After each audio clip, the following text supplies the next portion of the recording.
பிரம்மாஸ்மியுடன் இணைந்து ஆன்மீக பயணத்தை மேற்கொள்ளும் அனைத்து நேயர்களுக்கும் வணக்கம். இன்றைக்கி நம்ம தை மாதத்தை பற்றி பார்க்க போகிறோம். தை மாதம் ஆரம்பித்தாச்சு. உத்தராயண புண்ணிய காலம் தை மாதம். 6 மாதம் தை, மாசி, பங்குனி, சித்திரை, வைகாசி, ஆனி. இது 6 மாதமும் உத்தராயண புண்ணிய காலம். இதில் தை மாதம் வந்தாலே நம்ம எல்லாருக்கும் கொண்டாட்டம்தான். விடுமுறை நாட்கள் வர்றதுனால, பண்டிகை நாட்கள் வர்றதுனால, விரத நாட்கள் வர்றதுனால நம்மளுக்கு இந்த தை மாதம் வந்தாலே ஒரே குஷி. சின்ன பசங்கள்லேருந்து பெரியவங்கள்லேருந்து, ஆஃபீஸில் வேலை செய்கிறவங்க, வீட்டில் வேலை செய்கிறவங்க, ஸ்கூலுக்கு போகிறவங்க எல்லாருக்கும் இந்த தை மாதம் வந்தால் ஒரு ஜாலி தான். ஏன், பண்டிகை வருது இல்லையா? ஆரம்பமே லீவு நாள் வருது. நியூ இயர் ஆரம்பித்தோடனே ஃபஸ்ட்டு நியூ இயர் ஹாலிடே.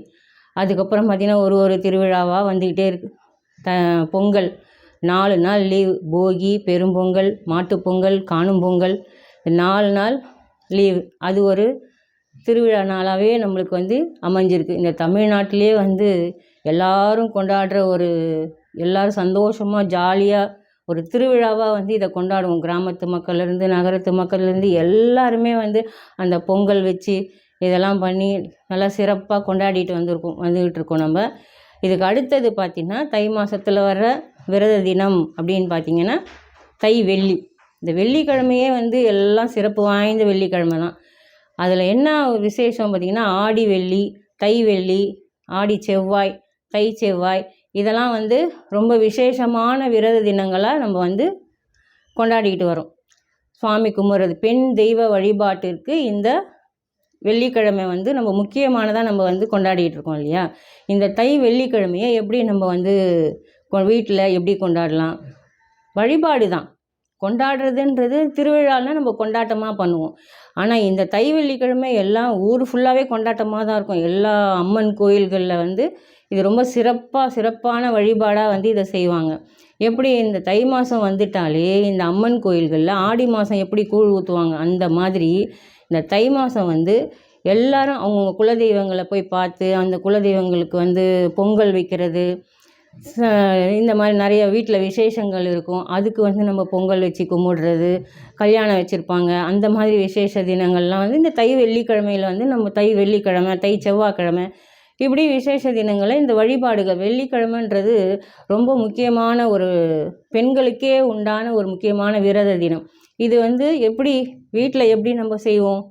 அழகாக வியாழக்கிழமையே எல்லாம் பூஜை சாமான் எல்லாம் தொலைக்கி எல்லாம் ரெடி பண்ணி வச்சுட்டு அதுக்கப்புறம் என்ன பண்ணுவோம்? வெள்ளிக்கிழமை காலையில் எழுந்து கோலம் போட்டு அதை போட்டு எல்லாம் ரெடி பண்ணி வச்சுருவோம். வெள்ளிக்கிழமை, தை வெள்ளிக்கிழமை என்ன கூடுதல் இருந்ததுன்னா பிரசாதங்கள் நம்ம கம்பல்சரி நம்ம பிரசாதம் சுவாமிக்கு ஏதாவது ஒரு நெய்வேத்தியம் பண்ணுவோம். சக்கரை பொங்கலோ, கேசரியோ, இல்லை பால் பாயசமோ, இல்லை ஏதாவது தயிர் சாதமோ வச்சு நம்ம வீட்டில் சாமி கும்பிடுவோம். இது இல்லாமல் பெண்களுக்கு மாங்கல்ய பலம் கூட்டுற வெள்ளிக்கிழமைன்னு பார்த்தோன்னா இந்த தை வெள்ளிக்கிழமைகளில் நம்ம மாங்கல்ய பலம் பயங்கர சக்தியை நம்மளுக்கு கொடுக்கும். இந்த விரதம் இருந்தோம்னா, வெள்ளிக்கிழமை விரதம், இந்த வெள்ளிக்கிழமையில் விரதம் இருந்து நம்ம வழிபாடுகள் செய்யும்போது நம்ம மேலே நம்ம குடும்பத்தில் நல்ல முன்னேற்றங்கள் இருக்கும்.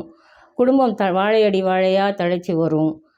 பெண் தெய்வ வழிபாடுகள் நம்ம செய்யும் பொழுது அதுக்கு உண்டான பலன்கள் என்னென்ன அப்படின்றத நம்ம பார்க்கலாம். இப்போ பெண் தெய்வ வழிபாடுன்னா என்ன? அம்பாள், மகாலட்சுமி, சரஸ்வதி, இந்த கிராம தேவதைகள், இதெல்லாம் பெண் தெய்வ வழிபாடு நம்ம தை வெள்ளிக்கிழமையில் நம்ம பண்ணுவோம். அந்த மாதிரி இப்போ சரஸ்வதி பூஜை நவராத்திரிக்கு தான் இந்த 3 தெய்வங்களை கும்பிடணுன்ட்டு கிடையாது. இந்த மாதிரி வெள்ளிக்கிழமையிலையுமே இந்த விசேஷமாக வர வெள்ளிக்கிழமைகளில் அம்பாளை கும்பிடலாம். அப்புறம் மகாலட்சுமியை நம்ம தரிசனம் பண்ணலாம். மகாலட்சுமிக்கு வீட்டில் பூஜை பண்ணலாம். மகாலட்சுமி ஸ்தோத்திரம் பண்ணலாம். கனகதாரா ஸ்தோத்திரம் படிக்கலாம். வீட்டில் படிக்கிற பசங்கள்லாம் இருக்காங்க இல்லையா, அவங்களுக்கும் இந்த சரஸ்வதி தேவியை கும்பிடும்போது அந்த பலன் அந்த பசங்களுக்கு கிடைக்கும். அந்த மாதிரி இந்த தை வெள்ளிக்கிழமை ரொம்ப சிறப்பான ஒரு வெள்ளிக்கிழமை. மாவிளக்கு போடுங்க.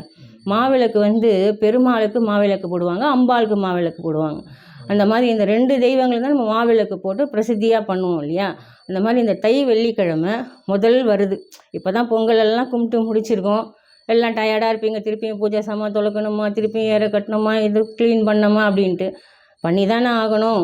வியாழக்கிழமையே எல்லாத்தையும் பண்ணி வச்சுருங்க. இல்லை எல்லா பூஜை சாமானும் இப்போ தாம்மா தொலைக்கி எல்லாம் ரெடி பண்ணி வச்சுருக்கோம், பொங்கல்லாம் கும்பிட்டோம் 3 நாள், திருப்பியும் பூஜை சாமான் தொலைக்கணுமா அப்படின்னு நினைக்கிறவங்க அட்லீஸ்ட் காமாட்சி அம்மா விளக்கையாவது தொலைக்கி அதுக்கு பூ இதெல்லாம் வச்சு நீங்கள் என்ன பண்ணணுன்னா, வியாழக்கிழமை நீங்கள் காமாட்சி அம்மா விளக்கெல்லாம் நீங்கள் தேய்ச்சி சுத்தமாக வைப்பீங்க இல்லையா, அப்போ வந்து நீங்கள் அன்றைக்கே வந்து எண்ணெய் போட்டு திரி போட்டு வச்சுருங்க. சுத்தமாக வைக்கிறோன்ட்டு அதை காமாட்சி அம்மா விளக்கு நடு வீட்டில் வைக்கும்போது வெறுமனே வைக்கக்கூடாது. அதில் எண்ணெய் போட்டு திரி போட்டு வச்சுருங்க. காலையில் வெள்ளிக்கிழமை நீங்கள் காலையில் விளக்கு ஏற்றும் போது அழகாக அதை வந்து நீங்கள் விளக்கு ஏற்றி கும்பிடுங்க. வெறுமனே காமாட்சி அம்மா விளக்கை நடு வீட்டில் வைக்கக்கூடாது. அது மாதிரி மாக்கோலம் போடுங்க. பச்சரிசி இருக்கு இல்லையா, அதில் தான் நம்ம மாக்கோலம் போடுவோம் இல்லையா. ஆனால் இப்போ என்ன பண்ணுறாங்கன்னா, கலர் கோலம் மாவுலேயே வந்து இந்த பச்சரிசி மாவை வந்து கலரில் போட்டு கலந்து அதை வந்து பச்சரிசி மாவு கோலம்னு சொல்லிட்டு போடுறாங்க. அந்த மாதிரி பண்ணாதீங்க. பச்சரிசி மாவு அரிசி மாவில் கோலம் போடுறதே நம்ம வந்து ஜீவகாருண்யம், நல்லா எறும்புங்கள்லாம் வந்து சாப்பிடும். இந்த தெருவுலலாம் போட்டோன்னா இந்த அணில்கள் வந்து சாப்பிடும், இதை பறவைங்க வந்து சாப்பிடும். அதுக்காக தான் நம்ம வந்து அரிசி மாவில் கோலம் போடுறது. அதில் போய் இந்த கெமிக்கல் இருக்க அந்த கலரை நம்ம கலந்தோன்னா அது நம்ம போடுறதே வேஸ்ட்டு தானே. அதனால் வந்து அரிசி மாவில் கோலம் போடுங்க. இந்த வெள்ளிக்கிழமை வந்து அரிசி மாவில் கோலம் போட்டு காவி இருக்குது பார்த்திங்களா, திருமண், அதை வந்து அழகாக போட்டிங்கன்னா ரொம்ப மங்களகரமாக இருக்கும். நம்ம வாசப்படியே பார்த்திங்கன்னா அது வந்து விசேஷமாகவும் இருக்கும். அம்பாளுக்கெலாம் வந்து இந்த கலர்லாம் போடுறத விட இந்த காவி அந்த ஓரெல்லாம் பார்டர்லாம் போட்டு அதெல்லாம் பண்ணும்போது அது ஒரு வீடே வந்து ஒரு மங்களகரமாக இருக்கும். மாயிலை தோரணம் கட்டுங்க. இந்த பொங்கலுக்கெல்லாம் நீங்கள் கட்டலைன்னா கூட இந்த தை வெள்ளிக்கிழமையில் மாவிலை தோரணம் கட்டி இந்த வேப்ப இலை இருக்கு இல்லையா, வேப்ப இலைலாம் வாசப்படியில் கட்டுங்க. இந்த தை மாதம்னாலே நோய் கிருமிகள் அதிகமாக வரும். குளிர்காலம் இல்லையா, அதனால தான் வந்து இந்த மார்கழி மாதம்லாம் மழை காலம் வந்துச்சு. மழை காலம் முடிஞ்சு தை மாதம் ஆரம்பிக்கும் போது நோய் கிருமிகள் அதிகமாகும். அதனால தான் வந்து பொங்கல் பண்டிகைக்கே இந்த ஒரு 21 காய் 5 காய் இதெல்லாம் போட்டு ஒரு கூட்டு வைப்பாங்க. இந்த காய்களெல்லாம் வந்து சேர்த்து செய்யும்போது நோய் எதிர்ப்பு சக்தியை நம்ம உடம்புக்குள்ளே வந்து அது அதிகரிக்கும். அதனால தான் இந்த காயை வந்து அந்தந்த சீதோஷ்ண நிலைக்கு ஏற்ற மாதிரி நம்ம வந்து அந்த காய்கறிகள் இதெல்லாம் பண்ணுறோம். ஏன் தோரணம் கட்டுறோம், எல்லா கோயில்லையும் பாருங்கள் மாயிலை தோரணம் கட்டியிருப்பாங்க, வேப்பிலை தோரணம் கட்டியிருப்பாங்க. எதுக்காக இந்த காலங்களில் பண்ணுறாங்கன்னா, நோய் கிருமிகள் நம்மளை வந்து சீக்கிரமாக நம்மளை வந்து அடையாது, எதிர்ப்பு சக்தி அதிகமாக இருக்கும். அதனால தான் இந்த நாள்லலாம் வந்து மாயிலை வேப்பிலை இதெல்லாம் வந்து கட்டுறது இதனால தான். நம்ம முன்னோர்கள் வந்து நிறைய நல்ல விஷயங்களை நம்மளுக்கு சொல்லி கொடுத்துட்டு போயிருக்காங்க.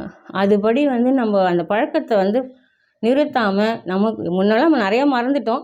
இப்போ நம்ம அதை கொஞ்சம் கொஞ்சமாக நம்ம செஞ்சுட்டு வரும்போது அதுக்குண்டான பலன்கள் வந்து நம்மளுக்கு நிறைய கிடைக்கும்.